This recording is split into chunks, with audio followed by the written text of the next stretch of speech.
kwenye ripoti hii ndipo pia kutakakotokea mjadala wetu wa leo ambao utaitazama hali mpya iliyojitokeza huko nchini Kenya, ambako makubaliano ya ushirikiano kisiasa kati ya chama cha United Democratic Alliance UDA na Orange Democratic Movement ODM, ambayo rais wa Kenya William Ruto na kiongozi wa upinzani Raila Odinga walitia saini siku ya Ijumaa, hayakujikita katika msingi wa kisheria na katiba, ni kwa mujibu wa wachambuzi katika taifa hilo. Aidha, ripoti wanayoazimia kutekeleza ya kamati ya mdahalo wa kitaifa NADCO pia imekosolewa vikali. Shisia Wasilwa anayo taarifa hiyo.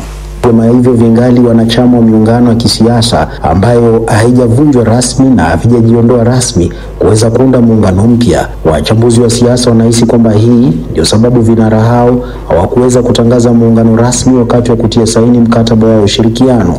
Hata hivyo, wananchi wanasema utekelezaji wa aliomo unaweza kuishia katika kuundwa kwa muungano ambao utaendelea kuleta utulivu nchini katika miaka ijayo. ODM ni chama tanzu cha muungano wa Azimio la Umoja wa One Kenya na UDA ni mwanachama wa muungano utawala wa Kenya Kwanza. Mikataba ya miungano hiyo miwili imepelekwa kwa msajili wa vyama. Je, wananchi wanayapi kusema kuhusu muungano huo? Jina langu ni Ken Tarus. Kwa maoni yangu mimi nimefurahia sana hiyo kuungana kwa hawa. Kila mtu anakaribishwa. Nyanza, Western, Central, Rift Valley, lakini Central msikuja na ule mtu mwenye alikuwa ametuharibia. Mimi naitwa Peter Kimwetini Maritim.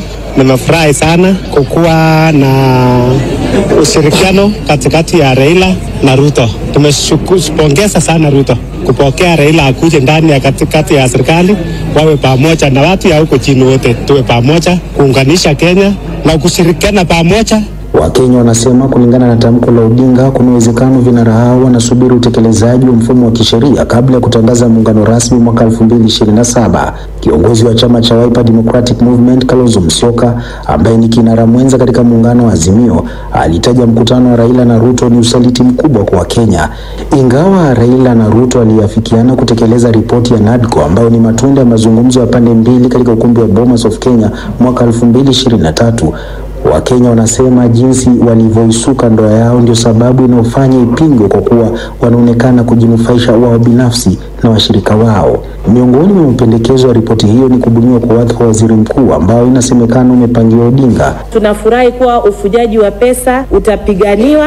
Raila amesahau na ndoto yake. Ile ilikuwa ndoto ya kupigania Mkenya na amekuwa mtu wa kujipigania tumbo yake. Wakenya wanasema kuwa utekelezaji wa baadhi ya mapendekezo ya NADCO utahitaji kura ya maamuzi na kutumia njia ya mkato kupitia bunge. Wakenya hao wanasema kuwa kwa sasa wadhani Rais Ruto anaweza kukubali kura ya maamuzi, hasa baada ya kutofautiana na alikuwa naibu wake Rigathi Gachagua. Wameongeza kusema kuwa atakuwa anavikaribisha vita vya kuonesha ubabe ambavyo vinaweza kuitumbukiza nchi mahala pabaya. Ruto na Odinga wanasisitiza kuwa makubaliano yao si kwa ajili ya kugawana nyadhifa serikalini, bali ni kuweka msingi wa mashauriano kuhusu masuala yanayowakabili wa Kenya. Shisia Wasilwa, DW, Nairobi. Ni ripoti hiyo iliyoangazia makubaliano au mkataba wa maelewano uliofikiwa siku ya Ijumaa kati ya Raila Odinga na William Ruto, rais wa Kenya. Umemsikia hapo raia mmoja wa Kenya anasema Raila Odinga amesahau kile alichokuwa nakipigania, yani maslahi ya Wakenya. Wakati mwingine siasa za Kenya unaweza kujiuliza, je, wanasiasa wanapigania kweli maslahi ya raia au wanapigania maslahi yao? Lakini yote hayo yatakuweko katika mjadala wetu hapo baadaye. Tutaungana na mchambuzi kutoka huko Kenya, na hapa studio atakuweko Babu Abdallah.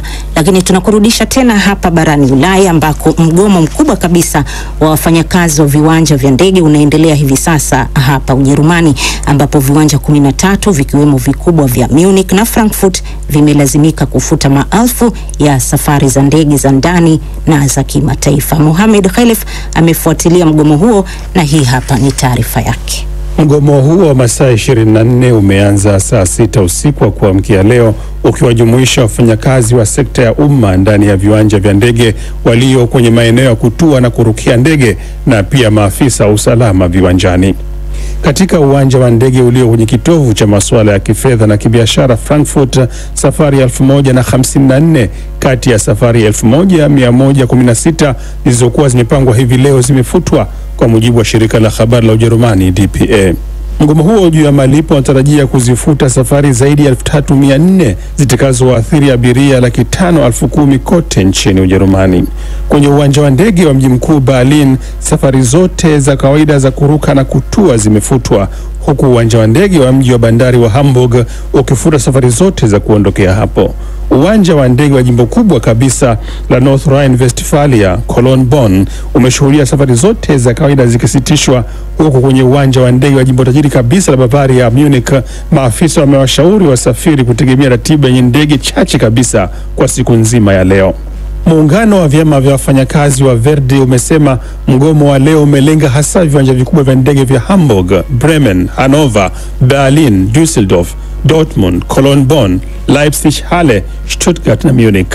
Kwenye viwanja vidogo vya Karlsruhe, Baden-Baden na Wesse ni maafisa wa usalama tu waliotakiwa kugoma. Muungano huo ulikuwa umetangaza hatua hiyo siku ya Ijumaa, lakini kwenye uwanja wa ndege wa Hamburg uliongezea mgomo mfupi wa jana Jumapili kutilia nguvu mgomo huu wa leo. Mgomo huu ambao kwa lugha ya vyama vya wafanyakazi huitwa mgomo wa onyo ni mbinu za kawaida kwenye majadiliano ya mishahara hapa Ujerumani, na safari hii unahusiana mizozo miwili na tofautiana. Mmoja ni mzozo wa malipo mapya na masharti ya mikataba kwa maafisa wa usalama viwanja vya ndege, na mwingine ni mzozo mpana zaidi juu ya malipo kwa wafanyakazi wa serikali za majimbo na serikali kuu. Mgogoro huu wa pili ndio uliowashirikisha wafanyakazi wa Cologne, Bonn, Düsseldorf, Hamburg na Munich, ambao mazungumzo yake yanatazamiwa kuanza siku ya Ijumaa na duru nyingine kwa ajili ya maafisa wa usalama viwanja vya ndege ikitarajiwa tarehe 26 na 27 mwezi huu.